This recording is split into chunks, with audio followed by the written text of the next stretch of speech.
Pada hari persalinannya, dia pergi berlibur dengan kekasihnya, tetapi satu panggilan telepon dari seorang dokter mengubah hidupnya selamanya. Pukul 03.15 pagi.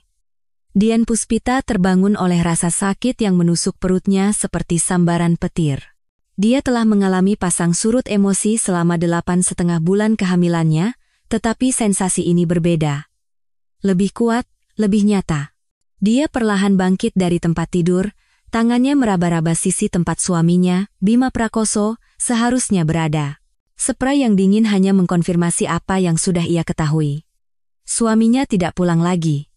"Mas Bima," bisiknya ke kamar tidur yang kosong, saat gelombang kontraksi lain membuat tubuhnya meringkuk.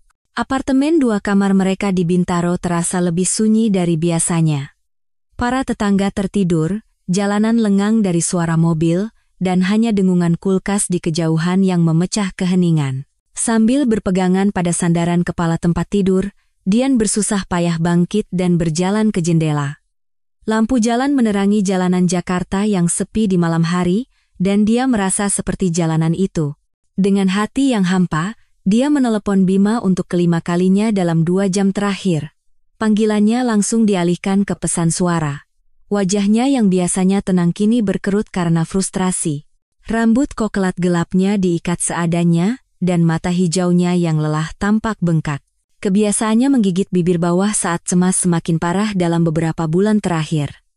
"Tolong, Mas, angkat," gumamnya sambil menekan nomor itu lagi.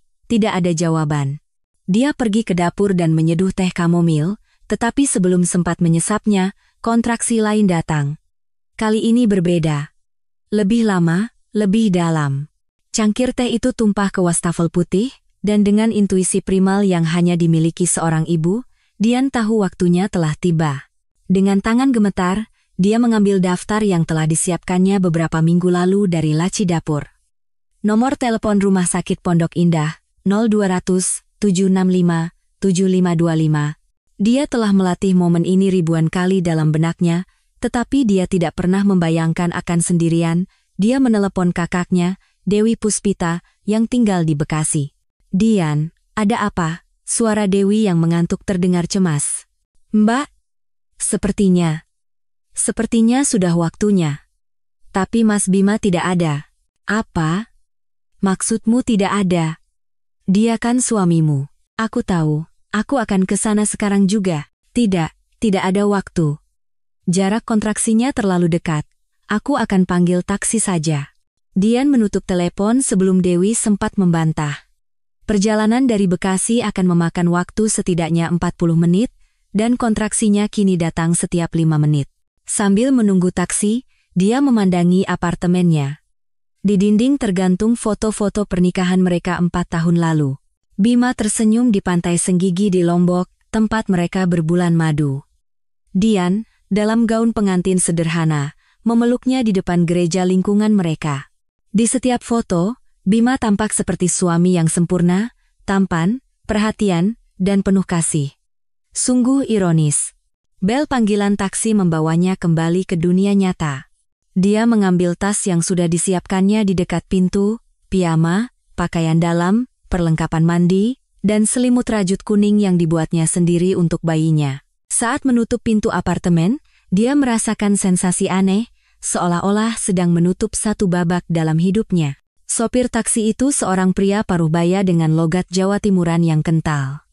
Dia melirik Dian dengan cemas melalui kaca spion. "Nggak apa-apa, Mbak, nggak ada yang nemenin?" "Nggak, Pak. Saya sendiri." Perjalanan ke rumah sakit hanyalah kabut lampu merah, jalanan kosong, dan kontraksi yang semakin kuat. Dian berpegangan di kursi belakang, mencoba bernapas seperti yang diajarkan di kelas prenatal, tetapi tidak ada yang bisa mempersiapkannya untuk rasa kesepian yang dia rasakan saat itu. Setibanya di unit gawat darurat RS Pondok Indah, seorang perawat menyambutnya dengan kursi roda. Saat didorong menyusuri koridor putih yang diterangi oleh lampu neon yang dingin, Dian merasa sangat rapuh. "Walinya mana, Bu?" tanya perawat sambil mengisi formulir. Dian butuh waktu untuk menjawab. Bagaimana dia bisa menjelaskan bahwa suaminya memutuskan ada hal yang lebih penting daripada kelahiran putranya? Sebentar lagi datang, dia berbohong. Tetapi saat dipindahkan ke ruang bersalin, Dian tahu yang sebenarnya, Bima tidak akan datang. Dan untuk pertama kalinya dalam 4 tahun pernikahan mereka, dia mulai memikirkan apa arti sesungguhnya dari hal itu. Pintu ruang bersalin tertutup di belakangnya dengan bunyi yang tegas, seolah-olah takdir baru saja menyegel sesuatu yang tidak dapat diubah. Sementara Dian berjuang melawan rasa sakit di ruang bersalin RS Pondok Indah, sekitar 1000 kilometer jauhnya, Bima Prakoso mengangkat segelas sampanye di teras sebuah villa mewah di Seminyak, Bali. Sinar matahari pagi memantul di kacamata Ray-Bannya, dan senyumnya adalah senyum seorang pria yang yakin telah membuat keputusan yang tepat. Untuk kebebasan, katanya, mendentingkan gelasnya ke gelas Olivia. Olivia, 25 tahun, memiliki rambut pirang platinum dan tubuh yang terbentuk di gym. Dia tertawa, bikin putihnya kontras dengan kulitnya yang kecoklatan. Senyumnya adalah senyum yang diperhitungkan, yang diasah dengan sempurna untuk mendapatkan apa yang diinginkannya. Untuk kita, sayang. Akhirnya cuma kita berdua, jawabnya, mendekat untuk menciumnya. Bima bertemu Olivia 6 bulan lalu di perusahaan pemasaran digital tempat dia bekerja sebagai direktur pemasaran. Olivia adalah anak magang yang baru lulus, memiliki perpaduan ambisi dan sensualitas yang mengguncang pernikahan yang Bima yakini kokoh. Awalnya hanya saling pandang penuh arti saat rapat, lalu sesi minum kopi dengan dalih kerja lembur, dan akhirnya, pertemuan rahasia di sebuah hotel di pinggiran Jakarta. Tahu tidak apa yang paling aku suka dari semua ini? Kata Bima, memandangi Samudra Hindia dari kolam renang tanpa batas villa mereka, aku akhirnya bisa bernapas. Dian selalu terlalu serius, selalu bicara soal bayi, rencana masa depan, tanggung jawab. Olivia mengangguk, tetapi dalam hati, setiap gerakannya diperhitungkan. Butuh berbulan-bulan untuk meyakinkan Bima meninggalkan istrinya yang sedang hamil, tetapi kesabarannya terbayar. Bima memiliki gaji besar, apartemen milik sendiri, dan yang terpenting, dia benar-benar tergila-gila padanya. Istrimu tidak pantas untukmu, bisik Olivia sambil mengelus dada Bima. Wanita sejati tahu kapan harus memberi ruang pada prianya. Bima merasa divalidasi. Itulah yang ingin dia dengar. Dian selalu terlalu emosional, terlalu bergantung. Bagaimana bisa dibandingkan dengan kebebasan yang dilambangkan oleh Olivia? Ponselnya, yang tergeletak di meja samping, bergetar hebat. Layarnya menampilkan nama Dian Puspita. 6 panggilan tak terjawab. Bima meliriknya dengan kesal dan mengubahnya ke mode senyap. Tidak mau diangkat? Tanya Olivia, tetapi nada suaranya jelas mengharapkan jawaban negatif. Untuk apa? Hanya akan ada air mata dan tuduhan. Aku sudah bilang aku butuh waktu untuk berpikir. Apa yang Bima katakan dengan jelas adalah pertengkaran hebat 3 hari sebelumnya, ketika Dian memintanya untuk membatalkan perjalanan ke Bali karena persalinan bisa terjadi kapan saja. Dia berteriak bahwa dia merasa tercekik dan butuh ruang. Dian menangis dan memohon, tetapi Bima sudah mengambil keputusan. Olivia tersenyum. Dia tahu Bima bahkan berbohong pada dirinya sendiri. Dari panggilan telepon yang dia dengar saat Bima mengira dia tidak memperhatikan, Dian bukanlah wanita yang dramatis. Dia hanya seorang wanita yang sedang jatuh cinta, meminta hal mendasar, agar suaminya ada di sana untuk kelahiran putra mereka. Tapi itu bukan masalah Olivia. Tujuannya adalah menjauhkan Bima dari kehidupan lamanya cukup lama hingga tidak bisa kembali lagi. Sini, katanya, menarik Bima ke kursi berjemur. Lupakan semua itu.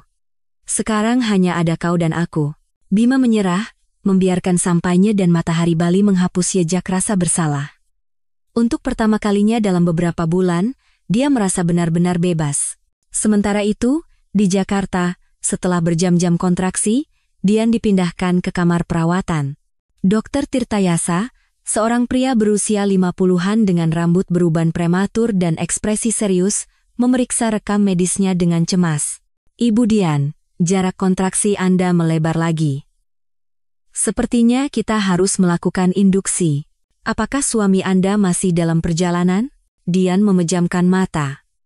Dia tidak punya tenaga untuk berbohong lagi. Dia tidak akan datang. Keheningan yang mengikuti terasa lebih menyakitkan daripada kontraksi manapun. Seorang perawat senior bernama Suster Mariani memegang tangannya dengan cara yang keibuan. Kalau begitu, hari ini kami keluarga ibu tidak sendirian. Tetapi Dian tahu. Dia sendirian. Benar-benar sendirian. Kakaknya, Dewi, datang menyerbu koridor rumah sakit, rambutnya acak-acakan dan wajahnya menunjukkan kepanikan setelah mengemudi gila-gilaan dari Bekasi. Di mana bajingan itu? Adalah kata-kata pertama Dewi saat memasuki ruangan. Dian tidak perlu menjawab. Keheningannya mengatakan segalanya. Di Bali, Bima memesan botol sampanye ketiga, sama sekali tidak menyadari drama yang terjadi di Jakarta. Ponselnya terus bergetar sesekali, tetapi dia telah belajar untuk mengabaikannya sepenuhnya. Pengkhianatan itu terjadi detik demi detik, dan dia bahkan tidak menyadari bahwa setiap momen ketidakhadirannya menggali jurang yang akan segera menelan seluruh hidupnya. Pukul 14.00 siang, tubuh Dian terasa bukan lagi miliknya. Kontraksi datang bergelombang tanpa henti. Dokter Tirtayasa telah memutuskan untuk melakukan induksi setelah 12 jam persalinan yang tidak efektif, dan sekarang setiap ototnya menjerit kesakitan. Sedikit lagi, Bu Dian, Suster Mariani menyemangatinya, menyeka keringat di dahinya dengan handuk basah. Bayi kita ingin bertemu ibunya. Dian mencengkeram tangan kakaknya, Dewi, seolah itu adalah tali penyelamat. Dewi, yang 3 tahun lebih tua, selalu menjadi sandarannya. Bekerja sebagai akuntan di sebuah kantor pajak di Bekasi, dia memiliki seorang suami yang memujanya dan 2 anak remaja. Semua yang Dian yakini juga dimilikinya hingga beberapa jam yang lalu. Bernapas, Dick. Seperti yang kita pelajari di kelas, bisik Dewi, matanya yang coklat dipenuhi air mata amarah yang tertahan. Mbak, Mas Bima di mana? Erang Dian di antara kontraksi. Anakku akan lahir, dan dia tidak bisa menyelesaikan kalimatnya. Rasa sakitnya fisik sekaligus emosional. Setiap kontraksi mengingatkannya bahwa dia menjalani momen terpenting dalam hidupnya sendirian. Dokter Tirtayasa berdiri di ujung tempat tidur. Dia telah menyaksikan ribuan kelahiran, tetapi jarang ada yang sesedih ini. Dia pernah melihat ibu tunggal yang dikelilingi oleh keluarga mereka, ibu remaja yang mendapat lebih banyak dukungan daripada wanita menikah berusia 32 tahun ini. Bu Dian, pada kontraksi berikutnya, dorong sekuat tenaga. Kepala bayinya sudah terlihat. Dian memejamkan mata dan fokus. Untuk sesaat, rasa sakit fisik menghapus segalanya. Tidak ada Bima, tidak ada Bali, tidak ada pengkhianatan. Hanya ada dia dan kehidupan yang akan dia bawa ke dunia. Sekarang, dorong. Jeritan yang keluar dari tenggorokannya membawa semua frustrasi, kemarahan, dan kekecewaan selama beberapa bulan terakhir. Tapi ada sesuatu yang lain di sana, kekuatan primal yang tidak dia ketahui dimilikinya. Bagus. Sudah keluar. Dan pada pukul 14.37, tanggal 15 Oktober, Banyu Prakoso lahir. Kecil, keriput, dengan rambut hitam lebat, dan paru-paru yang mengumumkan kedatangannya ke dunia dengan tangisan yang kuat dan jernih. Dian menangis terseduh-seduh saat melihatnya, bukan karena rasa sakit, tetapi karena gelombang emosi yang begitu kuat hingga membuatnya sesak napas. Suster Mariani meletakkan bayi itu di dadanya, dan Dian merasakan seluruh dunianya berpusat di sekitar makhluk kecil ini. Halo, sayang, bisiknya, mengelus pipi mungil Banyu. Ini ibu. Dewi. Menangis tanpa malu-malu, merekam pertemuan pertama ibu dan anak itu dengan ponselnya. Dia cantik sekali. Dian. Sempurna. Tetapi di balik kegembiraan itu, Dian merasakan kesedihan yang mendalam. Bima melewatkan ini. Dia melewatkan keajaiban terbesar dalam hidupnya karena bersama wanita lain. Bagaimana bisa dia begitu buta dan egois?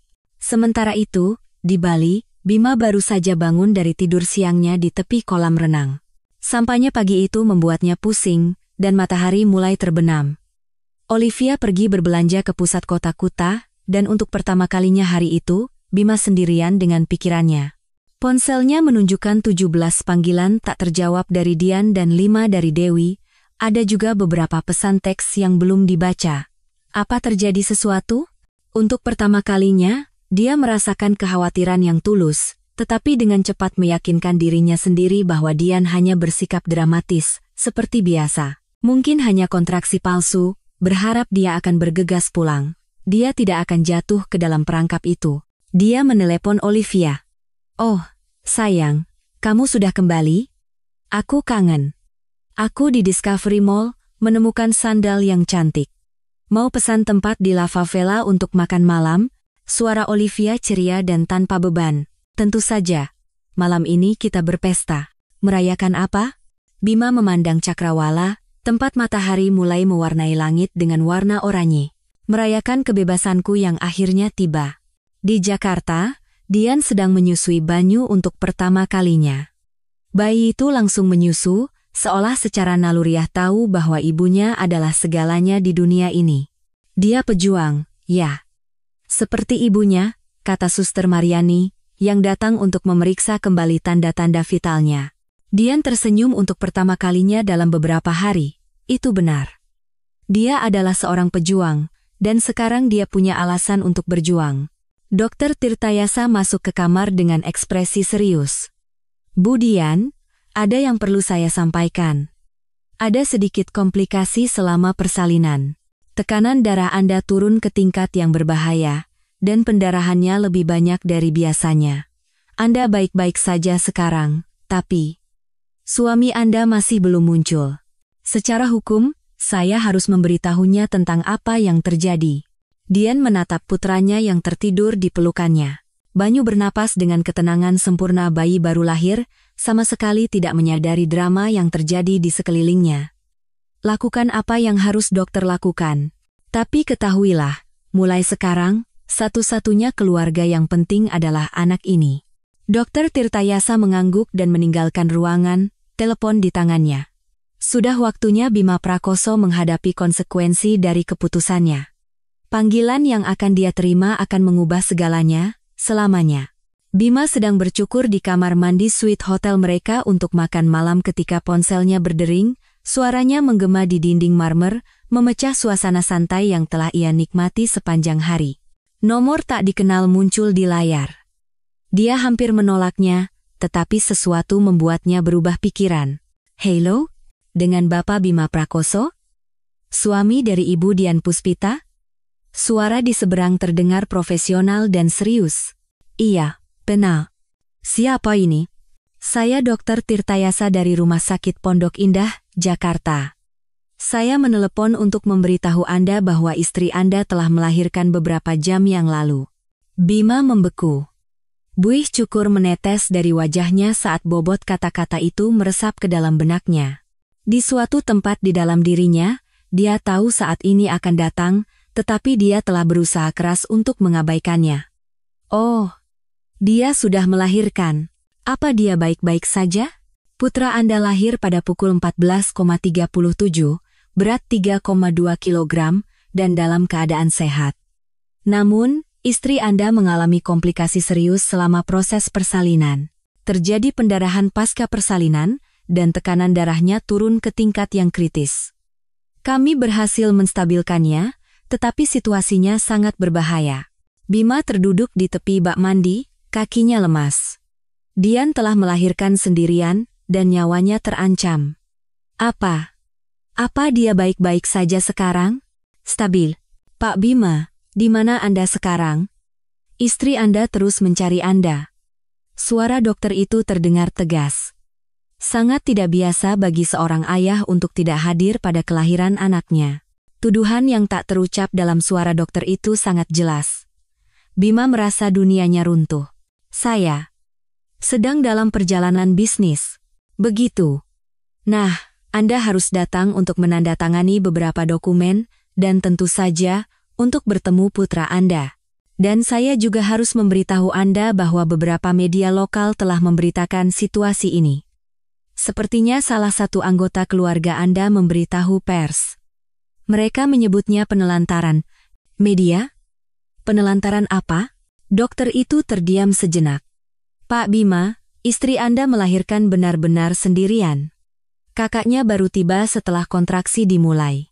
Para wartawan menggambarkannya sebagai ditinggalkan pada saat yang paling rentan." Suara dokter itu menjadi lebih dingin. Anda mungkin harus bersiap menghadapi itu saat kembali. Bima menutup telepon dengan tangan gemetar. Dia menatap cermin kamar mandi. Wajahnya pucat, bergaris-garis buih cukur yang setengah terhapus. Untuk pertama kalinya dalam beberapa bulan, dia melihat dirinya dengan jelas. Dan dia sama sekali tidak menyukai apa yang dilihatnya. Olivia masuk ke dalam suite, bersenandung sambil membawa tas belanja. Sayang, lihat deh barang-barang cantik yang aku temukan. Dia berhenti saat melihat Bima. Ada apa? Wajahmu pucat seperti tembok. Dian sudah melahirkan. Olivia meletakkan tas belanjanya. Ekspresinya berubah seketika, tetapi dia dengan cepat menenangkan diri. Yah, itu kan sudah diduga. Usia kehamilannya sudah lebih dari 8 bulan. Ada komplikasi. Situasinya berbahaya. Dan media menyebutnya penelantaran. Olivia mendekat dan meletakkan tangan di bahunya. Bima, dengarkan aku. Kamu tidak menelantarkan siapapun. Kamu hanya membuat keputusan dewasa untuk keluar dari situasi yang beracun. Dian kan selalu dramatis. Dia pasti melebih-lebihkan komplikasi itu untuk membuatmu merasa bersalah. Olivia, itu anakku. Anakku lahir dan aku tidak ada di sana. Terus kenapa? Banyak ayah yang tidak bisa hadir saat persalinan. Itu bukan akhir dunia. Lagi pula, kamu bersamaku sekarang. Bukankah ini yang kamu inginkan? Bima menatapnya seolah baru pertama kali melihatnya. Sikap dingin di matanya. Cara dia secara perhitungan meremehkan semua yang telah terjadi. Bagaimana bisa dia tidak menyadarinya sebelumnya? Aku harus pulang. Pulang? Suara Olivia menajam. Kamu gila? Kamu mau dimanipulasi lagi olehnya? Bima, berpikirlah dengan logis. Jika kamu kembali sekarang, kamu tidak akan pernah bisa lepas darinya. Dia anakku, Olivia. Anak yang bahkan tidak kamu inginkan. Kamu sudah ribuan kali bilang padaku bahwa kehamilan itu adalah sebuah kesalahan, bahwa Dian memaksakannya padamu. Apa kamu tidak ingat? Bima merasa seperti ditampar. Benar, dia telah mengatakan hal-hal itu. Tetapi sekarang, ketika kenyataan menghantamnya, dia menyadari betapa mengerikannya kata-kata itu terdengar. Ponselnya berdering lagi. Kali ini, Dewi. Bima Prakoso, ini aku Dewi. Kamu pasti sudah ditelepon dokter. Mbak, saya. Jangan bilang apa-apa. Aku hanya akan mengatakan satu hal, adikku hampir mati hari ini. Paham? Hampir mati. Dan kamu sedang bersenang-senang dengan kekasihmu itu. Bagaimana? Bagaimana Mbak tahu? Tolonglah, Bima. Seluruh Jakarta tahu di mana dan dengan siapa kamu berada. Instagram wanita itu sangat eksplisit. Foto di bandara, foto bersulang di kolam renang. Sementara istrimu berdarah-darah di rumah sakit. Bima merasa mual. Dia tidak tahu Olivia memposting foto-foto perjalanan mereka. Mbak, saya akan segera pulang. Sudah terlambat. Tapi kalau kamu mau datang, lebih baik persiapkan dirimu. Seluruh keluarga tahu apa yang kamu lakukan, dan aku jamin, ini tidak akan mudah. Telepon ditutup. Bima terdiam, merasakan dunianya yang sempurna hancur berkeping-keping. Olivia menatapnya dengan campuran amarah dan ketakutan. Jika kamu pergi sekarang, Bima, jangan harap aku akan menerimamu kembali saat kamu pulang. Bima menatapnya. Untuk pertama kalinya dalam beberapa bulan, dia melihat Olivia apa adanya. Seorang wanita muda, cantik, tetapi sepenuhnya egois. Seorang wanita yang telah merencanakan setiap langkah untuk menghancurkan pernikahannya, dan berhasil. Tanpa berkata apa-apa lagi, dia mulai mengemasi barang-barangnya. Pria yang tiba di Bali tidak ada lagi. Sebagai gantinya, hanyalah seorang ayah yang baru saja menyadari bahwa dia telah kehilangan hal terpenting dalam hidupnya untuk sesuatu yang tidak pernah sepadan. Bima Prakoso tiba di Bandara Internasional Soekarno-Hatta pada pukul 06.00 pagi tanggal 16 Oktober, 12 jam setelah putranya lahir. Penerbangan singkat dari Bali terasa seperti siksaan, dia tidak bisa tidur sekejap pun. Setiap kali memejamkan mata, dia melihat wajah Dian, sendirian dalam persalinan sementara dia bersulang dengan sampahnya. Taksi dari bandara ke RS Pondok Indah melaju di jalanan Jakarta yang masih tertidur. Bima melihat keluar jendela ke arah lampu-lampu jalan yang satu persatu padam saat fajar menyingsing, merasa seperti orang asing di kotanya sendiri. Semuanya sama, tetapi dia tahu tidak akan ada yang sama lagi.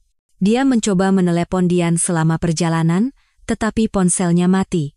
Dia mencoba Dewi, tetapi kakaknya langsung menutup telepon begitu mendengar suaranya. Keheningan itu memekakan telinga.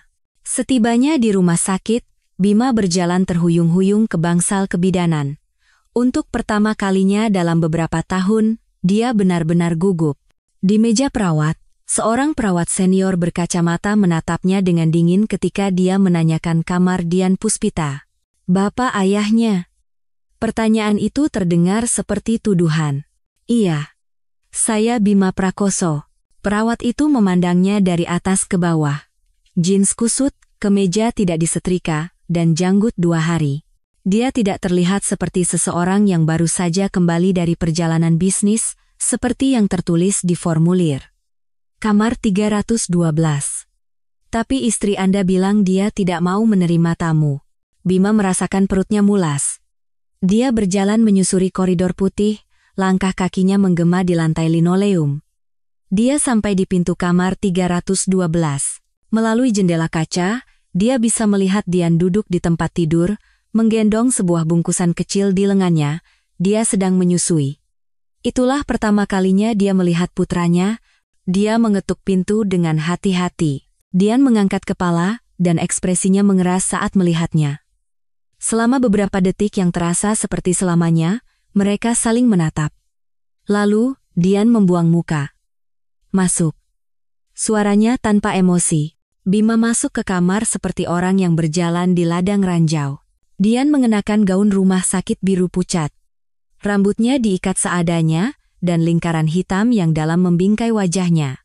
Tapi ada sesuatu yang berbeda tentangnya, keteguhan yang belum pernah Bima lihat sebelumnya. "Halo, Dian." "Halo, Mas Bima." Suaranya tajam, tanpa kehangatan. "Bagaimana Bali?" Pertanyaan itu menusuk seperti pisau. Bima perlahan mendekati tempat tidur, matanya tertuju pada makhluk kecil di lengan Dian. "Dian, aku benar-benar minta maaf, aku tidak tahu. Aku tidak tahu kamu akan mulai kontraksi." "Apa? Kamu tidak tahu aku akan mulai kontraksi?" "Mas, aku hamil 9 bulan." "Pada titik mana kamu pikir itu tidak akan terjadi?" Bima tidak punya jawaban untuk pertanyaan itu.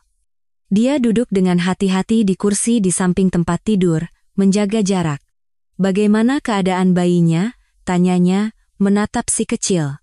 "Namanya Banyu. Beratnya 3,2 kilo. Sangat sehat. Tidak ada komplikasi." Dian berhenti sejenak, tidak seperti ibunya. "Aku dengar dari dokter. Katanya sulit.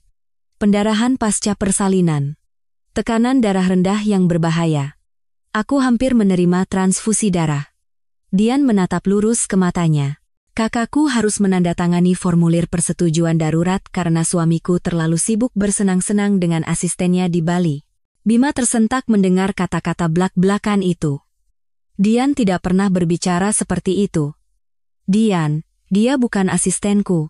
"Itu pembelaanmu? Bahwa dia bukan asistenmu?" Dian tertawa getir. "Mas Bima, aku sudah lihat foto-fotonya. Seluruh dunia sudah melihatnya. Olivia mempostingnya di Instagram, lengkap dengan tag lokasi. Foto kalian berdua bersulang saat aku berdarah-darah hampir mati." Kenyataan menghantam Bima sekali lagi. Dia tidak memikirkan media sosial. Dia tidak berpikir Olivia bisa begitu ceroboh atau kejam. "Dian, itu adalah kesalahan besar. Aku bingung. Aku merasa tercekik." "Tercekik?" Suara Dian meninggi, membuat Banyu terbangun dan mulai merengek. "Kamu merasa tercekik karena punya istri hamil yang membutuhkanmu? Kamu merasa tercekik oleh tanggung jawab menjadi seorang ayah?"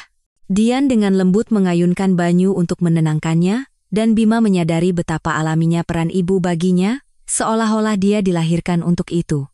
"Boleh aku menggendongnya?" bisik Bima. Dian menatapnya lama, lalu, dengan gerakan yang sangat hati-hati, dia menyerahkan Banyu kepadanya. "Dia anakku, Mas Bima, anak yang tidak kamu temani saat lahir. Anak yang hampir kehilangan ibunya karena ayahnya memutuskan bahwa bersenang-senang di Bali lebih penting. Bima menggendong Banyu untuk pertama kalinya. Begitu kecil, begitu rapuh. Matanya terpejam, hidungnya mungil, dan tangannya begitu kecil hingga nyaris tidak bisa menggenggam jarinya. Saat merasakan berat putranya, Bima menangis. Dia tampan, Dian. Sempurna. Iya, dia sempurna. Dan sejak saat pertama kelahirannya, dia tumbuh tanpamu. Saat itu, Dewi masuk ke kamar. Saat melihat Bima, wajahnya berubah menjadi topeng penghinaan. Wah, lihat siapa ini. Bapak teladan tahun ini akhirnya muncul. Mbak, tolong. Tidak, Mas Bima. Jangan bilang tolong padaku.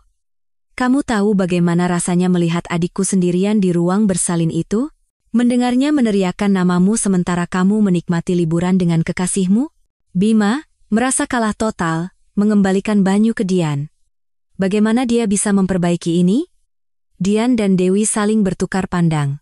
Lalu, dengan suara yang belum pernah Bima dengar sebelumnya dingin, tegas, dan final Dian berkata, tidak ada. Kamu tidak bisa melakukan apa-apa. Ini tidak bisa diperbaiki. Saat kamu memilih untuk pergi, ini hancur selamanya. Dian, kita kan keluarga. Tidak, katanya, memotong dengan tajam. Banyu dan aku, kami adalah keluarga. Kamu hanyalah pria yang menghamiliku dan meninggalkanku saat aku paling membutuhkanmu. Bima berdiri dari kursinya dengan putus asa. Kamu tidak serius. Dia anakku juga. Ya, dia anakmu. Kamu akan mendapatkan hak kunjungan setelah kami keluar dari rumah sakit dan mengurus perceraian. Tapi kita tidak akan pernah kembali seperti dulu. Dian memejamkan mata, memeluk Banyu dengan nyaman di dadanya, seolah Bima tidak ada lagi di sana. Sebaiknya kamu pergi sekarang, kata Dewi. Adikku butuh istirahat. Bima berjalan ke pintu seperti zombie. Di ambang pintu, dia berbalik untuk melihat Dian dan putranya sekali lagi. Dian tidak mengangkat kepalanya. Dian, kumohon. Selamat tinggal, Mas Bima. Pintu tertutup di belakangnya dengan suara final, seperti tutup peti mati yang ditutup selamanya. Bima kembali ke apartemen di Bintaro seperti orang yang kalah. Saat membuka pintu, keheningan menghantamnya seperti tamparan. Semuanya persis seperti saat dia pergi 3 hari lalu, tetapi sekarang setiap benda terasa asing. Cangkir kopi Dian di meja ruang tamu, sandalnya di samping sofa, buku nama bayi yang terbuka di halaman bertanda nama Banyu. Dia terduduk di sofa tempat mereka terakhir kali bercinta, 2 minggu lalu, ketika Dian memohon padanya untuk membatalkan perjalanan. Tindakannya saat itu terasa pedih dan putus asa, seolah mengantisipasi perpisahan. Ponselnya berdering tanpa henti. Pertama, ibunya, Bu Wati, dari Bandung. Bima, anakku, apa-apaan ini? Benarkah Dian melahirkan sendirian?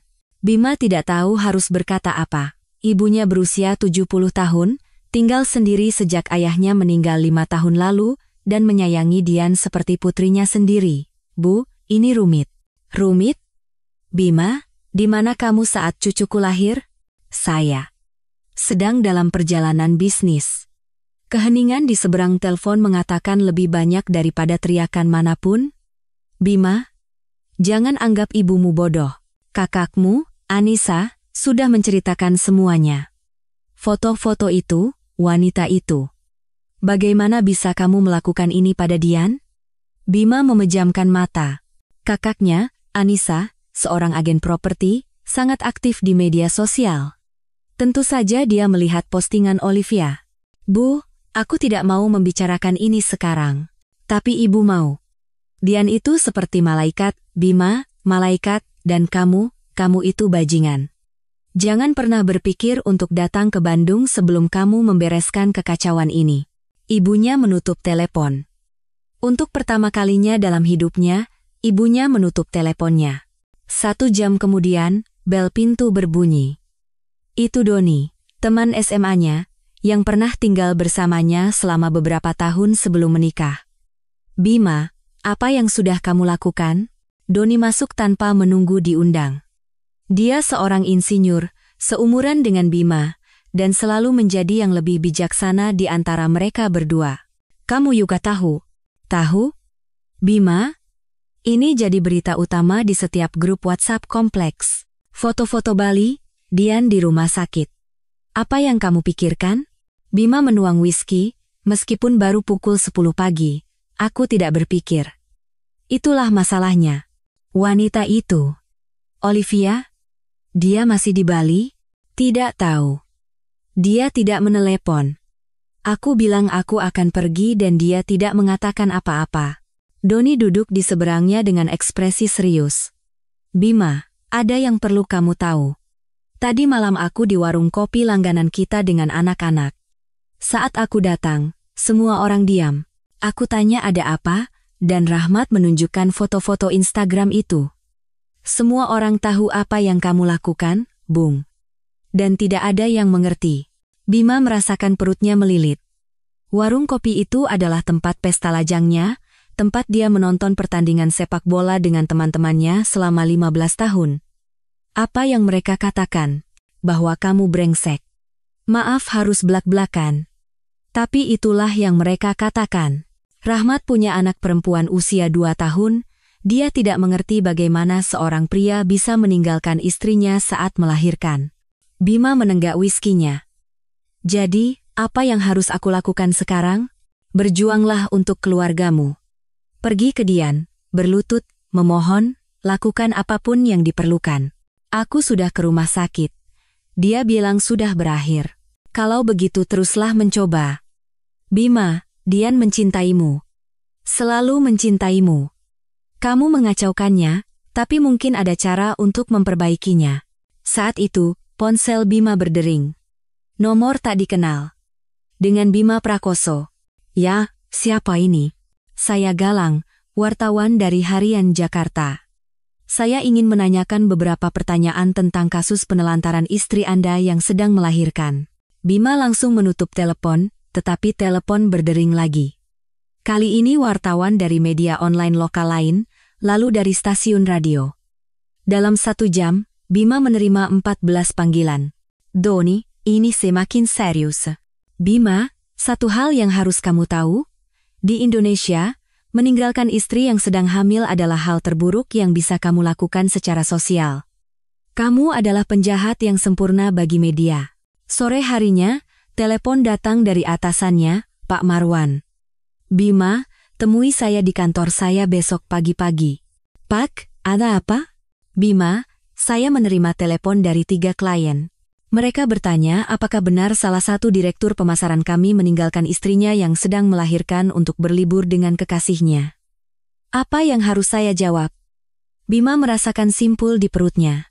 Pak, itu tidak persis seperti, kita bicara besok, Bima. Tapi biar saya beritahu, ini tidak terlihat baik untuk citra perusahaan. Malam itu, untuk pertama kalinya dalam 4 tahun, Bima makan malam sendirian di apartemen. Selalu Dian yang memasak untuk mereka. Dia mengisi ruang itu dengan tawa, percakapan, dan kehadirannya yang hangat. Sekarang hanya ada keheningan dan gema langkah kakinya sendiri. Pukul 11 malam, bel pintu berbunyi. Bima mengira itu Doni, tetapi saat membuka pintu, Olivia berdiri di sana. Dia membawa koper kecil, matanya merah karena menangis. Mas Bima, tolong biarkan aku masuk. Aku tidak punya tempat lain untuk pergi. Ada apa? Teman sekamarku mengusirku. Dia melihat berita dan tidak mau ada drama di rumahnya. Dan orang tuaku. Mereka juga bilang jangan pulang ke Surabaya sampai masalah ini reda. Bima menatapnya, tidak bergerak dari ambang pintu. Olivia, yang 3 hari lalu tampak seperti wanita paling menarik di dunia, kini tampak seperti orang asing yang turut andil dalam menghancurkan hidupnya. Olivia, kamu tidak bisa tinggal di sini. Kenapa tidak? Bukankah ini yang kamu inginkan? Bersamaku? Bima menatap matanya. Di sana tidak ada cinta, tidak ada penyesalan, tidak ada pemahaman tentang apa yang telah terjadi. Hanya kepanikan seorang wanita yang menyadari bahwa dia telah bertaruh pada kuda yang salah. Yang aku inginkan adalah fantasi. Dan fantasi itu membuatku kehilangan istri dan anakku. Mas Bima, kumohon. Tidak, Olivia, ini sudah berakhir. Semuanya sudah berakhir. Bima menutup pintu, meninggalkan Olivia di koridor. Untuk pertama kalinya dalam beberapa bulan, dia telah membuat keputusan yang benar. Tapi itu sudah sangat terlambat. Dian keluar dari rumah sakit 3 hari setelah melahirkan. Saat Suster Mariani membantunya memakaikan baju pulang pada Banyu, dia menyadari bahwa untuk pertama kalinya dalam beberapa tahun, dia membuat keputusan penting tanpa berkonsultasi dengan Bima. Dia memilih baju bayi berwarna merah muda yang dihadiahkan ibunya, menandatangani semua dokumen sendirian, dan memutuskan untuk langsung pergi ke rumah kakaknya di Bekasi, alih-alih kembali ke apartemen di Bintaro. Benar tidak mau menelepon suami ibu? Tanya Suster Mariani sambil menempatkan Banyu di kursi mobil. Tidak apa-apa. Dia bukan suami saya lagi, jawab Dian, dengan ketenangan yang bahkan mengejutkan dirinya sendiri. Perjalanan ke Bekasi terasa membebaskan. Dian duduk di kursi belakang bersama Banyu, menyaksikan Jakarta menjauh di luar jendela. Dengan setiap kilometer, dia merasa semakin jauh, tidak hanya dari kota, tetapi juga dari dirinya yang dulu, wanita yang bergantung, cemas, dan selalu menunggu persetujuan Bima. Rumah Dewi adalah sebuah rumah di kompleks perumahan yang tenang, dengan halaman depan kecil tempat geranium merah tumbuh. Saat mereka tiba, anak-anak Dewi Ikram yang berusia 16 tahun dan Alia yang berusia 14 tahun menunggu di pintu dengan spanduk buatan tangan bertuliskan "Selamat datang Banyu" dan balon-balon merah muda. "Tante, boleh aku gendong?" tanya Alia dengan campuran rasa malu dan kegembiraan khas remaja. Dian tersenyum, senyum tulus pertama dalam beberapa hari. "Tentu saja. Tapi di sofa ya?" Di dalam, Dian langsung merasa nyaman. Dewi telah menyiapkan kamar tamu dengan tempat tidur bayi pinjaman, kulkas penuh dengan masakan rumah, dan bunga segar di seluruh rumah. Suami Dewi, Nurdin, menyambutnya dengan pelukan kebapakan. "Tinggallah di sini selama yang kamu butuhkan, Dik. Anggap saja rumah sendiri." "Aku tidak mau dengar kata terima kasih." Nurdin memiliki sebuah bengkel mobil di Bekasi. Dia adalah pria pendiam, tetapi tindakannya berbicara banyak. Dian selalu diam-diam mengagumi hubungan Dewi dan suaminya, kokoh, tenang, dan didasarkan pada rasa saling menghormati. Beberapa hari pertama adalah periode penyesuaian yang konstan. Dian telah membaca semua buku tentang perawatan bayi dan menyusui, tetapi tidak ada yang bisa mempersiapkannya untuk kenyataan menjadi ibu tunggal. Banyu bangun setiap 3 jam, Dian hampir tidak tidur, dan seluruh dunianya menyusut menjadi popok, menyusui, dan perasaan aneh namun indah bahwa orang lain sepenuhnya bergantung padanya. Suatu pagi, saat Dian sedang menyusui Banyu di teras, seorang pengunjung tak terduga datang. Itu adalah Bu Ratna, guru bahasa Indonesianya di SMA. Berusia 70-an, dia seperti ibu kedua bagi Dian selama masa remajanya. "Bagaimana kabarmu, Nak?" tanya Bu Ratna, duduk di sebelahnya dengan keanggunan alaminya. "Baik, Bu." "Bingung, tapi baik. Tahu tidak apa yang ibu katakan pada kakakmu saat dia menceritakan apa yang terjadi? Ibu bilang, akhirnya, dia akan menemukan seberapa kuat dirinya sebenarnya." Dian menatap Banyu yang tertidur di pelukannya. "Saya tidak merasa kuat, saya merasa tersesat." Kekuatan itu bukan tentang tidak memiliki rasa takut, Dian. Kekuatan itu adalah melakukan apa yang harus kamu lakukan meskipun kamu takut. Dan kamu sedang membesarkan putramu, membuat keputusan, dan melangkah maju. Itulah kekuatan. Sore itu, Dian menerima telepon dari sahabatnya saat kuliah, Sarah, yang tinggal di Singapura. "Dian, maaf sekali aku tidak bisa ke rumah sakit. Aku baru tahu setelah semuanya terjadi." "Tidak apa-apa. Aku lebih baik dari yang kuduga." "Sungguh, kamu sudah bicara dengan Bima?" Dian berhenti sejenak. Ini adalah pertama kalinya seseorang bertanya tentang Bima tanpa menghakiminya terlebih dahulu. "Sarah, aku akan mengajukan gugatan cerai." "Kamu yakin?" "Maksudku, orang kan bisa membuat kesalahan fatal. Tapi Sarah, ini bukan kesalahan. Ini adalah pilihan." Bima memilih untuk pergi dengan wanita lain pada hari putranya lahir. Itu bukan kesalahan, itu menunjukkan siapa dia sebenarnya. "Kamu benar. Apa ada yang kamu butuhkan? Uang, bantuan mencari pengacara? Untuk saat ini tidak apa-apa. Kakakku membantu segalanya. 2 minggu setelah Banyu lahir, Dian memutuskan untuk mengambil langkah tersulit, kembali ke apartemen di Bintaro untuk mengambil barang-barangnya. Dia meminta Nurdin untuk menemaninya, bukan karena dia takut pada Bima, tetapi karena dia tahu akan terlalu berat secara emosional untuk kembali ke sana sendirian. Saat membuka pintu, aroma apartemen yang familiar menyambutnya seperti ombak. Semuanya sama, tetapi sekarang terasa seperti museum kehidupan yang bukan lagi miliknya. Cangkir kopi yang tidak dicuci sebelum dia pergi bersalin masih ada di wastafel, buku kehamilannya terbuka di halaman yang menjelaskan tentang kontraksi. Bima tidak ada di sana. Tetapi dia meninggalkan catatan di atas meja. Dian, tolong kita bicara. Aku tahu aku mengacau, tapi kita keluarga. Dian membaca catatan itu 2 kali, lalu merobeknya menjadi potongan-potongan kecil. Kamu baik-baik saja? Tanya Nurdin, yang telah menunggu dengan tenang. Iya, aku hanya perlu mengambil barang-barangku dan pakaian Banyu. Dian bergerak di sekitar apartemen seperti orang asing. Dia mengemas pakaiannya, buku-bukunya, foto-foto keluarga tetapi tidak ada foto Bima dan semua barang yang telah dia beli untuk Banyu. Di lemari, dia menemukan gaun pengantinnya, tersimpan dalam kantong plastik. Dia menatapnya sejenak, lalu meninggalkannya di sana. Sebelum pergi, dia menulis catatan untuk Bima. Mas Bima, aku sudah mengambil barang-barangku. Mulai sekarang, semua komunikasi melalui pengacaraku. Kembali ke rumah kakaknya, Dian merasa anehnya ringan, seolah baru saja melepaskan beban berat yang telah dipikulnya selama bertahun-tahun tanpa disadari. Malam itu, saat Banyu tidur di ranjang bayinya, Dian duduk di teras dengan secangkir teh kamomil. Untuk pertama kalinya sejak putranya lahir, dia punya waktu untuk memikirkan masa depan. Dia tidak tahu persis apa yang akan dia lakukan, tetapi untuk pertama kalinya setelah sekian lama, masa depan itu terasa miliknya. Dewi keluar ke teras dan duduk di sebelahnya. Lagi mikirin apa? Mikirin kalau aku harus cari kerja, cari apartemen, dan belajar menjadi ibu tunggal. Aku takut. Dian menatap ke jendela ruang tamu, di mana Banyu tertidur dengan damai. Iya, tapi aku juga bersemangat. Untuk pertama kalinya dalam beberapa tahun, aku bersemangat tentang apa yang akan terjadi besok. Dan untuk pertama kalinya setelah sekian lama, Dian tertidur tanpa menangis.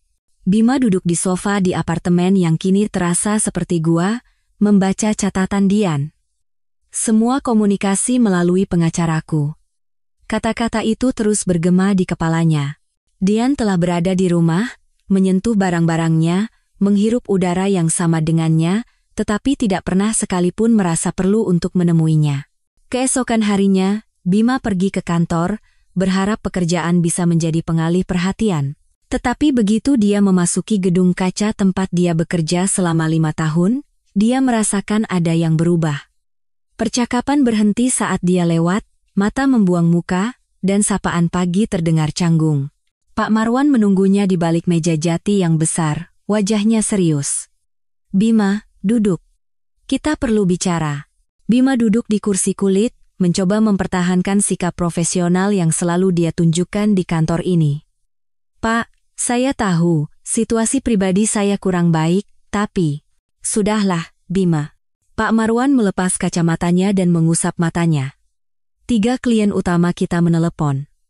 Perusahaan farmasi, grup hotel, dan jaringan supermarket. Mereka semua menanyakan hal yang sama. Apa itu, Pak? Apakah benar direktur pemasaran mereka adalah pria yang meninggalkan istrinya yang sedang hamil untuk berlibur dengan kekasihnya? Bima merasa mulutnya kering. Pak, kehidupan pribadi saya. Kehidupan pribadimu, Bima? Kamu bekerja dengan merek yang menjual produk ke keluarga.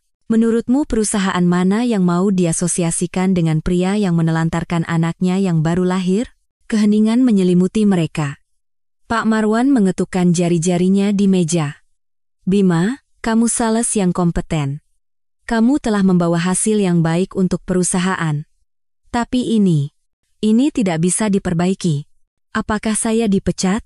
Aku memberimu kesempatan untuk mengundurkan diri. Kamu akan mendapatkan pesangon penuh dan surat referensi yang baik, tapi kamu harus pergi. Bima meninggalkan kantor dengan perasaan seolah sepotong identitasnya telah dicabut.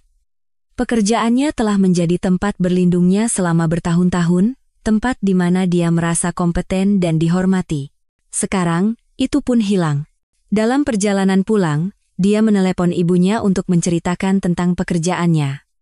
Bu Wati menjawab pada dering keempat. Bima, ada apa? Bu, aku dipecat dari kantor. Jadi kamu meneleponku untuk simpati? Bima, kamu punya anak laki-laki berumur 3 minggu yang bahkan tidak kamu kenal, dan seorang istri yang membutuhkanmu di saat terpenting dan kamu tidak ada di sana. Dan kamu mau bicara padaku tentang pekerjaanmu? Bu, aku kehilangan segalanya. Tidak, nak. Kamu sudah kehilangan segalanya pada hari kamu memutuskan untuk pergi ke Bali. Kamu baru menyadarinya sekarang. Ibunya menutup telepon. Bima menuang whisky lagi, meskipun baru pukul 3 sore. Malam itu, saat makan pizza beku di depan televisi, dia menerima pesan WhatsApp dari nomor tak dikenal. Itu adalah sebuah foto. Dian, tampak bersinar, sedang menyusui Banyu di sebuah taman yang tidak Bima kenali. Di bawah foto itu ada pesan. Anakmu tumbuh baik-baik saja tanpamu. Tidakkah kamu merasa kasihan? Bima segera memblokir nomor itu, tetapi gambar itu terpatri di benaknya. Dian tampak berbeda, lebih tenang, lebih kuat. Dan Banyu, hanya dalam 3 minggu, telah tumbuh begitu besar. Keesokan harinya, Bima memutuskan untuk berjalan-jalan di sekitar lingkungan untuk menjernihkan pikiran. Hari itu hari Sabtu, dan jalanan dipenuhi keluarga yang berjalan-jalan, anak-anak bermain di taman, dan pasangan minum kopi di teras. Untuk pertama kalinya, Bima menyadari betapa sendirinya dia. Di pasar modern Bintaro, tempat dia dan Dian berbelanja selama bertahun-tahun, dia bertemu dengan Bu Susi, penjual sayur yang selalu memberinya nasihat yang tidak diminta. Mas Bima, apa kabar? Senyum Bu Susi cepat memudar. Tahu kan, orang-orang di pasar pada ngomongin Mas. Bu, saya. Mbak Dian itu malaikat, Mas Bima. Malaikat. Dengan perut sebesar itu, dia datang ke sini, selalu bertanya apa yang baik untuk bayinya. Dan Mas, yah, setiap orang membuat keputusannya sendiri. Bima membeli beberapa jeruk dan bergegas pergi, tetapi luka itu sudah tergores, bahkan penjual sayur di lingkungannya pun menghakiminya. Seminggu kemudian, Bima menerima telepon dari seorang pengacara. Pak Bima Prakoso, saya Guntur, pengacara dari istri Anda, Ibu Dian Puspita.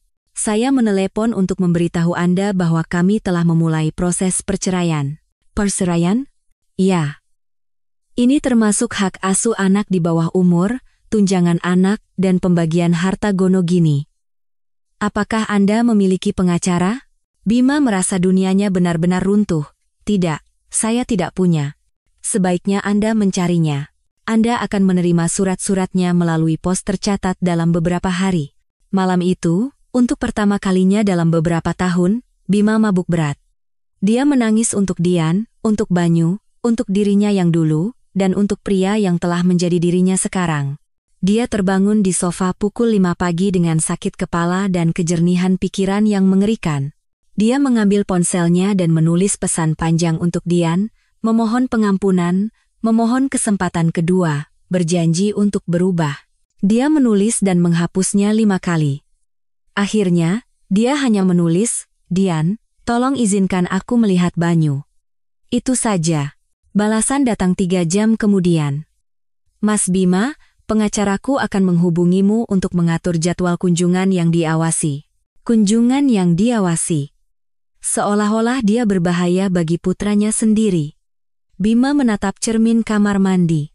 Pria di cermin itu memiliki mata yang lelah dan ekspresi seseorang yang telah kehilangan semua yang berharga. Dia tidak bisa dikenali. Untuk pertama kalinya sejak kembali dari Bali, Bima sepenuhnya memahami skala dari apa yang telah hilang. Dan untuk pertama kalinya, dia mengerti bahwa mungkin tidak ada jalan untuk kembali. Pusat mediasi di Pengadilan Agama Jakarta Selatan terletak di sebuah gedung yang tidak mencolok. Bima tiba 10 menit lebih awal untuk janji temunya pada Kamis sore di bulan November. Dia mengenakan kemeja yang baru disetrika, memotong rambutnya, dan bercukur untuk pertama kalinya dalam beberapa minggu. Dia telah melatih momen ini dalam benaknya selama berhari-hari. Di ruang tunggu, ada ayah-ayah lain yang menunggu giliran. Seorang pria berusia 40-an membaca majalah dengan tangan gemetar, yang lain mondar-mandir dengan cemas di dekat jendela. Bima duduk di kursi plastik biru, melirik jam setiap 30 detik.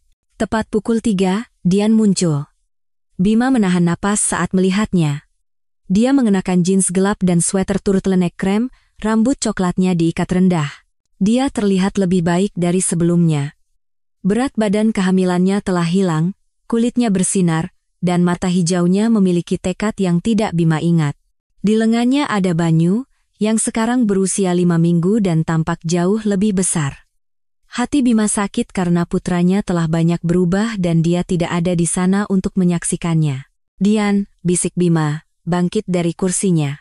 Dian menatapnya dengan wajah tanpa ekspresi, tanpa kehangatan yang pernah dia miliki selama 4 tahun pernikahan mereka.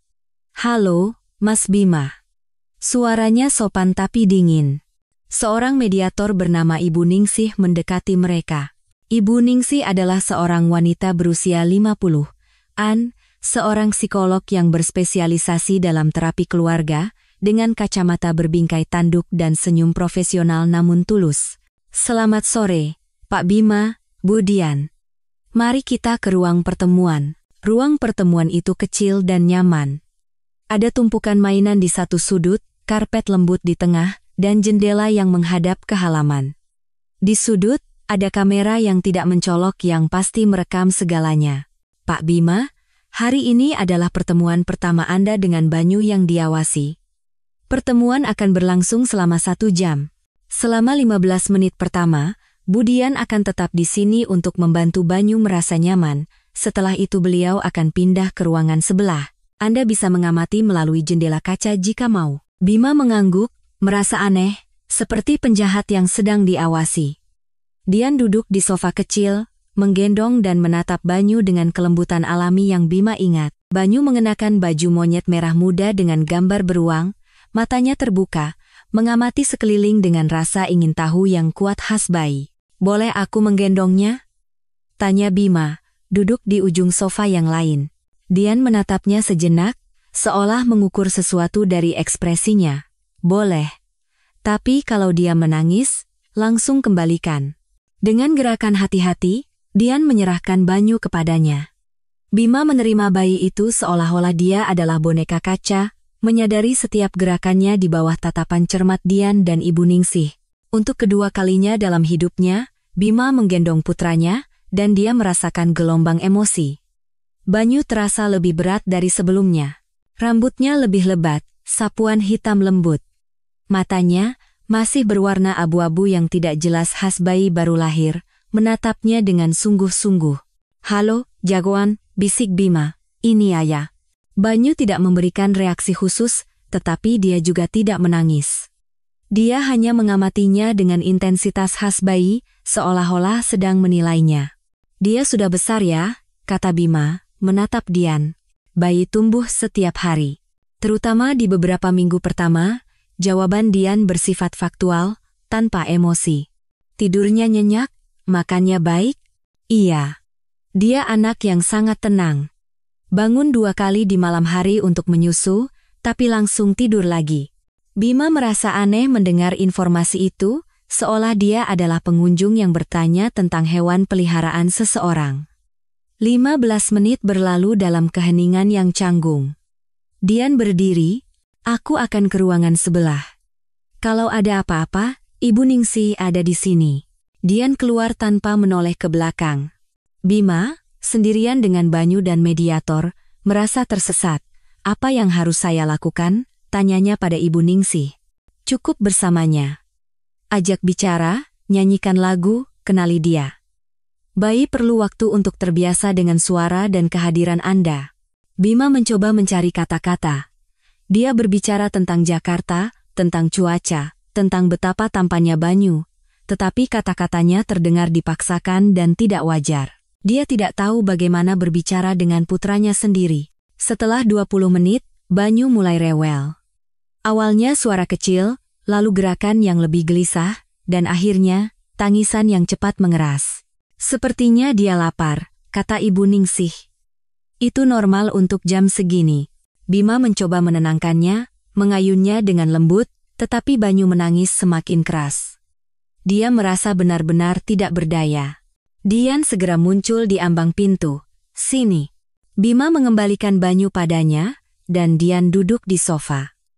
Dia dengan hati-hati mengangkat sweternya, dan mulai menyusui. Banyu langsung tenang, menempel di payudara ibunya dengan urgensi lapar khas bayi. Menyaksikan pemandangan yang begitu intim dan alami antara ibu dan anak, Bima merasa seperti orang luar. Seperti mengamati dua orang asing. Dian, bisakah kita bicara sebentar? Dian menatapnya, sementara Banyu terus menyusu. Tidak ada yang perlu dibicarakan, Mas. Kumohon. Hanya tentang bagaimana keadaanmu. Aku baik-baik saja. Lebih baik dari yang pernah kurasakan selama bertahun-tahun. Apa kamu butuh sesuatu? Pekerjaan? Uang? Aku akan tinggal di rumah kakakku untuk sementara waktu. Aku akan mencari pekerjaan setelah cuti melahirkanku selesai, dan pengacaraku akan menagih tunjangan anak Banyu padamu. Bima mengangguk, merasa lebih tidak berdaya dari sebelumnya. Dian, aku tahu tidak ada pembenaran untuk apa yang aku lakukan. Tapi jika ada kesempatan, tidak. Jawabannya tegas. Mas, aku adalah wanita yang membutuhkan suaminya di momen terpenting dalam hidupku, dan suami itu memilih untuk bersama wanita lain. Wanita itu sudah tidak ada lagi. Orang yang ada di sini sekarang adalah orang yang berbeda. Banyu selesai menyusu, dan Dian menepuk-nepuk punggungnya untuk membuatnya bersendawa, sebuah gerakan otomatis yang hanya bisa datang dari latihan sehari-hari. Kapan aku bisa melihatnya lagi? Pengacaraku yang akan menjadwalkannya. Mungkin seminggu sekali untuk beberapa minggu pertama. Jika semuanya berjalan lancar, kita bisa menambahnya secara bertahap. Dian, dia anakku juga. Dian menatapnya dengan ekspresi yang tidak bisa Bima baca. Ya, Mas. Dia anakmu. Tapi menjadi seorang ayah bukanlah hak yang didapat karena kamu menyumbangkan sperma. Menjadi seorang ayah adalah tentang ada di sana, setiap hari, setiap malam, di saat-saat sulit dan saat-saat baik, dan kamu memilih untuk tidak melakukannya. Ibu Ningsih dengan hati-hati turun tangan. Saya rasa sebaiknya kita akhiri pertemuan hari ini. Pak Bima, bagaimana perasaan Anda hari ini? Bima melihat Banyu, yang tertidur di pelukan Dian dengan ketenangan sempurna bayi yang kenyang dan puas. Saya merasa tersesat. Dian berdiri, mengemasi tas Banyu, dan berjalan ke pintu. Mas Bima, pertemuan berikutnya hari Kamis depan, jam yang sama. Selama seminggu ini, mungkin ada baiknya kamu memikirkan ayah seperti apa yang kamu inginkan untuk Banyu. Bima menyaksikan mereka pergi dari jendela ruang pertemuan. Dian berjalan dengan langkah mantap menuju mobil di mana Dewi menunggu. Dia tidak pernah menoleh ke belakang sekalipun. Malam itu, Bima tidak bisa tidur, memikirkan pertanyaan Dian, ayah seperti apa yang kamu inginkan? Untuk pertama kalinya dalam beberapa minggu, dia tidak memikirkan Dian, atau pernikahan mereka yang hancur, atau semua yang telah hilang darinya. Dia hanya memikirkan Banyu, dan dia menyadari bahwa dia sama sekali tidak tahu bagaimana menjadi ayahnya. 4 bulan setelah Banyu lahir, pada bulan Februari, hawa dingin yang menusuk menyelimuti Jakarta. Dian sedang menikmati sinar matahari pagi yang pucat di Taman Suropati, mendorong kereta dorong bayinya. Banyu, kini berusia 4,5 bulan, telah belajar tersenyum spontan yang bisa meluluhkan hati ibunya. Dia menjadi lebih sosial, menoleh sebagai respons terhadap suara, dan mulai mengoceh suara-suara tak berarti yang Dian tafsirkan sebagai percakapan mendalam. Banyu, lihat bebek-bebek itu, kata Dian, menunjuk ke kolam tempat beberapa keluarga memberi makan burung. Dian telah mendapatkan pekerjaan sebagai staf administrasi di sebuah klinik gigi di Bekasi, dekat rumah kakaknya. Itu bukan pekerjaan impian, tetapi memberinya stabilitas finansial dan waktu untuk merawat Banyu. Dia telah menciptakan rutinitas yang efektif, menitipkan Banyu di penitipan anak dekat rumah di pagi hari, bekerja sampai jam 3, lalu menghabiskan sore hari bersama putranya. Surat cerai telah resmi diproses minggu lalu. Dian telah mengambil kembali nama gadisnya, Dian Puspita. Terdengar canggung setelah 4 tahun dipanggil istri Bima Prakoso, tetapi dia menyukai perasaan bebas yang diberikan nama itu. Saat berjalan-jalan, dia menerima telepon dari Sarah, temannya di Singapura. Dian, bagaimana kabarmu di sana? Baik. Sangat baik, sebenarnya. Banyu tumbuh seperti bunga, dan kurasa aku bahagia. Sungguh. Dian berhenti mendorong kereta dorong dan tersenyum pada putranya, yang menatap terpesona pada dedaunan pohon yang bergoyang tertiup angin. Aneh, tahu? Selama bertahun-tahun, aku pikir kebahagiaan itu adalah memiliki pasangan, rumah yang sempurna, kehidupan yang terencana.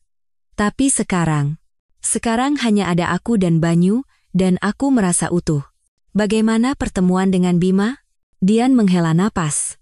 Bima datang ke setiap pertemuan mingguan selama 3 bulan tanpa gagal. Awalnya, melihatnya terasa menyakitkan, tetapi secara bertahap, itu menjadi rutin, hampir birokratis. Dia datang setiap hari Kamis. Tidak perlu diawasi lagi. Dia bisa membawanya ke taman, membelikannya sesuatu. Dia berusaha menjadi ayah yang baik, tapi itu tidak alami baginya. Aku bisa merasakan dia memainkan peran yang menurutnya harus dia mainkan. Banyu menerimanya, tapi tidak ada ikatan yang nyata. Di sisi lain Jakarta, Bima baru saja keluar dari wawancara kerja di sebuah perusahaan asuransi. Wawancara ke-15-nya dalam 3 bulan. Beberapa berjalan lancar sampai mereka mencari namanya di Google. Beberapa bahkan tidak sampai sejauh itu. Riwayat hidupnya sangat baik, dia punya pengalaman dan referensi, tetapi reputasi pribadinya selalu mendahuluinya. Dia adalah pria yang menelantarkan istrinya yang sedang hamil. Dalam masyarakat di mana keluarga masih dianggap suci, itu membuatnya menjadi pria profesional. Berjalan menyusuri Jalan Sudirman, Bima merenungkan beberapa bulan terakhir. Pertemuan dengan Banyu adalah satu-satunya sumber tujuannya. Dia membaca buku tentang pengasuhan anak, membeli mainan yang sesuai dengan usianya, dan belajar cara mengganti popok dan membuat susu formula.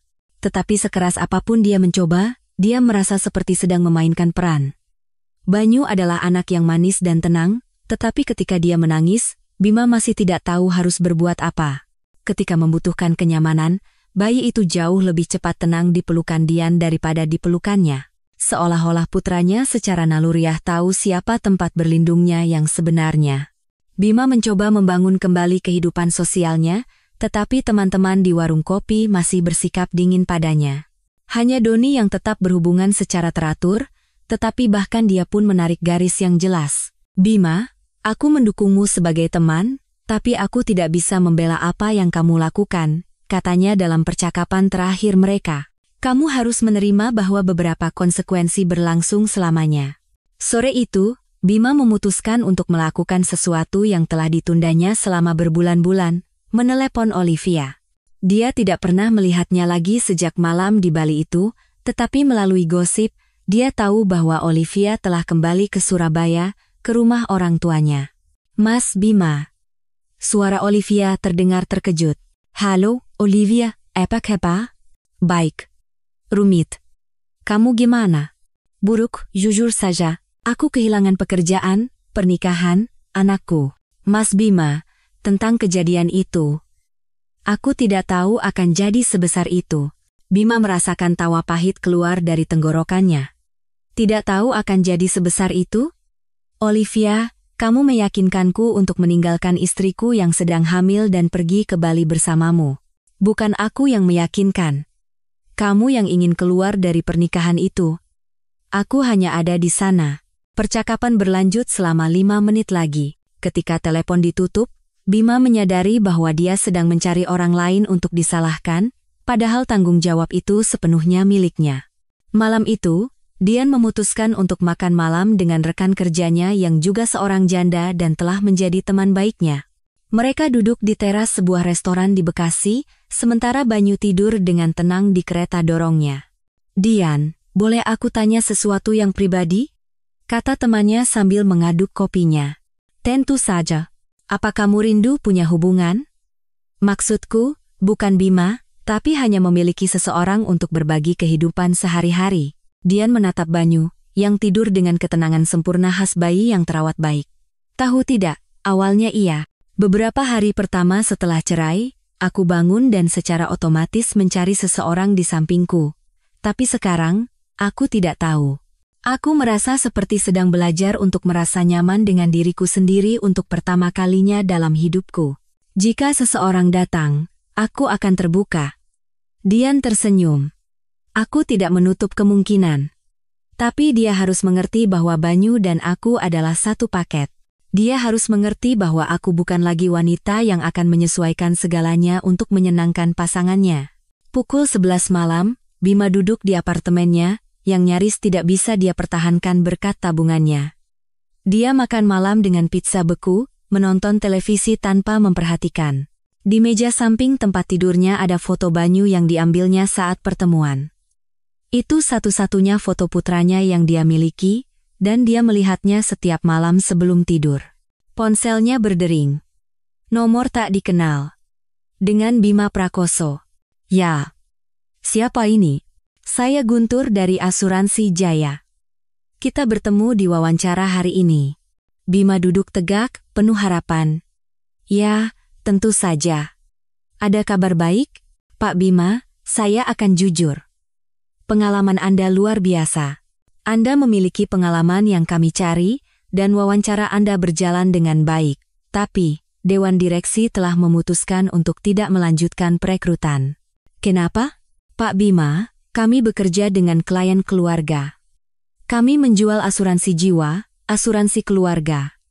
Citra sales kami penting, dan situasi pribadi Anda. Yah, itu tidak sesuai dengan nilai-nilai yang ingin kami sampaikan." Bima menutup telepon dan menatap langit-langit dengan hampa. Penolakan ke-16 dalam 3 bulan. Keesokan harinya adalah hari Kamis, hari pertemuannya dengan Banyu. Bima tiba tepat waktu di Taman Suropati, tempat dia sekarang bertemu Dian untuk menjemput putranya. Dian telah mengembangkan sistem yang efisien. Tiba 5 menit lebih awal, memberikan instruksi singkat tentang rutinitas Banyu, dan pergi tanpa percakapan yang tidak perlu. "Dia sedikit pilek hari ini," kata Dian sambil menyerahkan tas Banyu. "Kalau dia mulai banyak menangis, telepon aku." "Dian, bisakah kita bicara sebentar?" Dian menatapnya dengan tidak sabar. "Mas, aku sibuk, aku ada janji dengan teman." 1 menit. Tentang Banyu. Dian menghela napas dan berhenti. "Ada apa? Apa menurutmu suatu hari nanti aku dan Banyu bisa punya hubungan yang normal? Hubungan ayah dan anak yang sebenarnya?" Dian menatap Banyu, yang menatap ayahnya dengan rasa ingin tahu yang tenang yang telah dia kembangkan terhadapnya. "Aku tidak tahu, Mas. Itu tergantung padamu. Tergantung apakah kamu benar-benar ingin menjadi seorang ayah, atau hanya merasa harus melakukannya. Aku ingin. Tapi aku tidak tahu caranya. Menjadi ayah bukan sesuatu yang kamu pelajari dari buku. Ini tentang ada di sana saat anakmu membutuhkanmu, bukan saat giliranmu di kalender." Dian pergi, meninggalkan Bima bersama Banyu. Pertanyaannya bergema di kepalanya sepanjang jalan. Apakah kamu benar-benar ingin menjadi seorang ayah, atau hanya merasa harus melakukannya?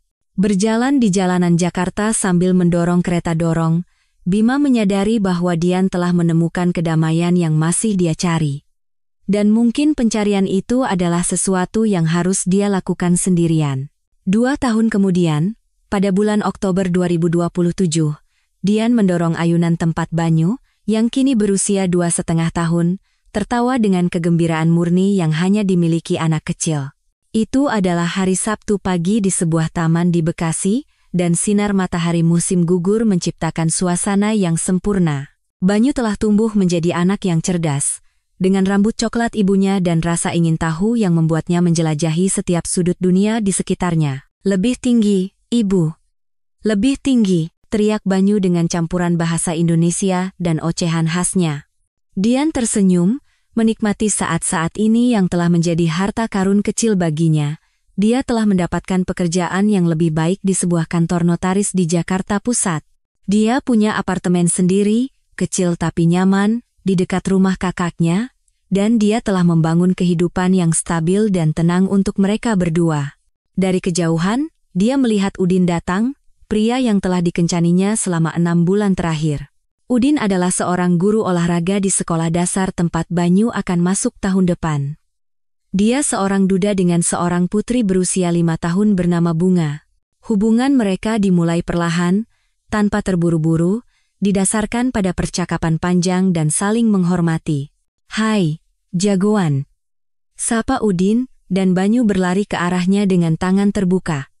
Sejak pertemuan pertama, Udin mengerti bahwa Dian dan Banyu adalah satu kesatuan yang tak terpisahkan. Dia tidak pernah mencoba mengambil alih peran ayah dalam kehidupan Banyu. Sebaliknya, dia memenangkan hati anak itu dengan menjadi Om Udin yang membuat ibunya tertawa dan selalu punya cerita lucu dari sekolah. "Bagaimana pertemuan kemarin?" tanya Udin saat Dian mengemasi mainan Banyu. Dian menghela napas pelan. "Pertemuan Bima masih berlangsung setiap 2 minggu pada hari Jumat, seperti jarum jam. Tepat waktu, sopan, tetapi tanpa spontanitas yang seharusnya ada antara ayah dan anak. Selalu sama." Banyu menerimanya, tapi tidak ada keajaiban. Bima masih seperti aktor yang memainkan peran. Di sisi lain Jakarta, Bima sedang membersihkan apartemen barunya di Kalibata, lebih kecil dan lebih murah daripada apartemen di Bintaro. Setelah 2 tahun mencari pekerjaan yang tidak menentu, dia akhirnya mendapatkan pekerjaan sebagai sales di sebuah perusahaan perlengkapan kantor. Itu bukan pekerjaan impiannya, tetapi itu membantunya membayar tagihan dan, setiap bulan tanpa gagal, membayar tunjangan anak untuk Banyu. Kehidupan sosialnya masih hampir tidak ada. Dia mencoba bertemu orang baru, bahkan mencoba aplikasi kencan, tetapi masa lalunya selalu muncul seperti bayangan. Wanita yang ditemuinya entah tidak tahu tentang masa lalunya dan kemudian menjauh saat tahu, atau tahu sebelumnya dan melihatnya sebagai proyek rehabilitasi. Hubungannya dengan keluarganya sedikit membaik. Ibunya menelepon sesekali, tetapi percakapan mereka masih dingin. Kakaknya, Anissa, hanya menjaga kontak minimal, dan teman-temannya. Yah, dia tidak punya teman sejati lagi. Bima telah terbiasa dengan kesepian, tetapi tidak pernah berdamai dengannya. Setiap hari adalah rutinitas mekanis, kerja, gym, televisi, tidur. Jumat, saat dia bertemu Banyu, berbeda, tetapi juga melelahkan secara emosional. Sore itu, saat menyiapkan kamar untuk pertemuan Jumat berikutnya, dia telah membeli tempat tidur kecil dan mainan yang sesuai dengan usia Banyu. Dia menerima telepon tak terduga. "Mas Bima, ini Dian." Bima terkejut. Dian tidak pernah meneleponnya secara langsung. "Dian? Kamu baik-baik saja? Apa Banyu kenapa-napa?" "Bukan, jangan khawatir. Banyu baik-baik saja. Aku menelepon karena ada sesuatu yang ingin kukatakan, dan kurasa lebih baik lewat telepon." Bima duduk di sofa, bersiap untuk yang terburuk. "Katakan saja." "Mas, aku sedang dekat dengan seseorang. Namanya Udin. Dan ini cukup serius. Aku ingin kamu tahu dariku sebelum Banyu mulai membicarakannya." Bima merasakan tusukan aneh di perutnya. Bukan cemburu, tetapi sesuatu yang lebih kompleks, konfirmasi final bahwa Dian telah benar-benar move on. Apa dia baik pada Banyu? Iya. Sangat baik. Dia tidak mencoba menggantikanmu. Dia mengerti kamu adalah ayahnya. Tapi dia ada dalam hidup kami. Bima memejamkan mata. "Dian, boleh aku tanya sesuatu?" "Tentu. Apa kamu bahagia?" Pertanyaan itu keluar dari mulut Bima tanpa direncanakan, dan dia menunggu jawabannya seolah hidupnya bergantung padanya. "Iya Mas. Aku bahagia. Sangat bahagia." "Syukurlah." Dan yang mengejutkan, Bima menyadari bahwa dia bersungguh-sungguh. Dian pantas bahagia. Selalu pantas. "Mas, ada lagi yang ingin kukatakan. Udin punya anak perempuan. Namanya Bunga. Dan sepertinya kami akan tinggal bersama dalam waktu dekat. Aku hanya ingin kamu tahu bahwa itu tidak akan mempengaruhi pertemuanmu dengan Banyu. Oke. Setelah menutup telepon, Bima duduk di sofa selama 1 jam, memikirkan kembali percakapan itu. Dian telah menemukan kembali apa yang telah dihancurkannya. Sebuah keluarga, seorang pasangan yang menghormatinya, yang memahami prioritasnya, dan yang tidak memaksanya memilih antara cinta dan menjadi ibu. Jumat berikutnya, saat Bima menjemput Banyu, dia bertemu Udin untuk pertama kalinya. Udin seumuran dengannya, tinggi, dengan senyum santai dan kepercayaan diri yang tenang yang hanya dimiliki oleh orang yang berdamai dengan dirinya sendiri. Pak Bima, kata Udin sambil mengulurkan tangan. Saya Udin. Bima menjabat tangannya, secara naluriah menilainya. Tidak ada permusuhan atau superioritas dari Udin, hanya kesopanan yang tulus. Halo. Terima kasih sudah menjaga mereka berdua dengan baik. Dian dan Banyu adalah orang-orang yang sangat istimewa. Anda beruntung memiliki putra seperti dia. Bima menyadari bahwa Udin telah menemukan cara yang sempurna untuk mengakui kebapakannya, tanpa mengurangi perannya dalam kehidupan Dian. Sore itu, saat berjalan-jalan dengan Banyu di Taman Suropati, Bima memperhatikan putranya mengejar merpati. Putranya berbicara tanpa henti, tentang penitipan anak, tentang Om Udin. Dunianya telah meluas, dan Bima hanyalah bagian kecil darinya. Ayah, Banyu tiba-tiba bertanya dengan kejujuran brutal anak-anak, ayah punya pacar? Tidak. Sayang, ayah tidak punya pacar. Kenapa? Bima berjongkok setinggi Banyu. Karena dulu sekali, ayah membuat kesalahan yang sangat besar, dan sekarang ayah harus belajar hidup dengan konsekuensinya. Banyu menatapnya dengan mata besar dan cerdas yang diwarisinya dari Dian. Kesalahan seperti waktu aku menumpahkan susu? Iya. Tapi kesalahan yang jauh lebih besar. Dan tidak bisa hanya dengan bilang, maaf, Bima merasakan tenggorokannya tercekat.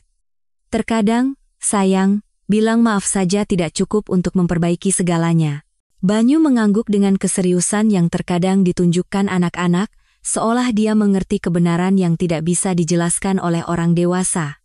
Sore itu, saat mengantar Banyu kembali ke Dian, Bima tinggal sejenak lebih lama, menyaksikan mantan istrinya menyambut putranya dengan senyum alami dan hangat yang khas. Udin juga ada di sana, menggendong seorang gadis kecil yang pastilah Bunga. Untuk sesaat, Bima melihat gambaran keluarga yang utuh dan bahagia, yang dibangun di atas fondasi yang kokoh, dan dia menyadari bahwa Dian telah berhasil, hanya saja dengan orang lain. Dalam perjalanan kembali ke apartemennya malam itu, Bima akhirnya memahami sesuatu yang butuh hampir 3 tahun untuk diterimanya. Dian telah menang. Bukan karena dia menginginkan balas dendam atau melawannya, tetapi karena dia memilih kebahagiaannya sendiri dan kebahagiaan Banyu di atas segalanya. Bima teringat sejenak pada Olivia. Sudah lebih dari setahun dia tidak mendengar apa-apa tentangnya. Selama tahun pertama, Olivia mencoba menghubunginya beberapa kali, tetapi Bima berhenti membalas. Kabar terakhir yang didengarnya dari seorang kenalan bersama adalah bahwa Olivia masih bekerja sebagai pramuniaga di sebuah butik di Surabaya, masih lajang, dan reputasinya di sana juga tidak baik. Pada akhirnya, mereka berdua membayar harga pengkhianatan, tetapi dengan cara yang sangat berbeda. Bima kehilangan keluarganya dan belajar pelajaran yang sangat mahal, bahwa beberapa keputusan akan mengikuti kita selamanya. Bahwa beberapa pengkhianatan tidak dapat dimaafkan, dan bahwa cinta yang pernah hancur tidak dapat dibangun kembali. Dian Puspita membuktikan bahwa adalah mungkin untuk bangkit kembali dari abu pengkhianatan. Dia menunjukkan bahwa harga diri dan martabat lebih berharga daripada mempertahankan hubungan dengan cara apapun. Dan Bima Prakoso, terlalu terlambat, belajar bahwa ada saat-saat dalam hidup di mana pilihan yang salah tidak memberimu kesempatan kedua. Itu hanya memberimu kehidupan yang lebih kecil dan berbeda, yang selamanya ditandai oleh apa yang telah hilang, saat kamu memutuskan bahwa ada sesuatu yang lebih penting daripada berada di sana saat kamu dibutuhkan.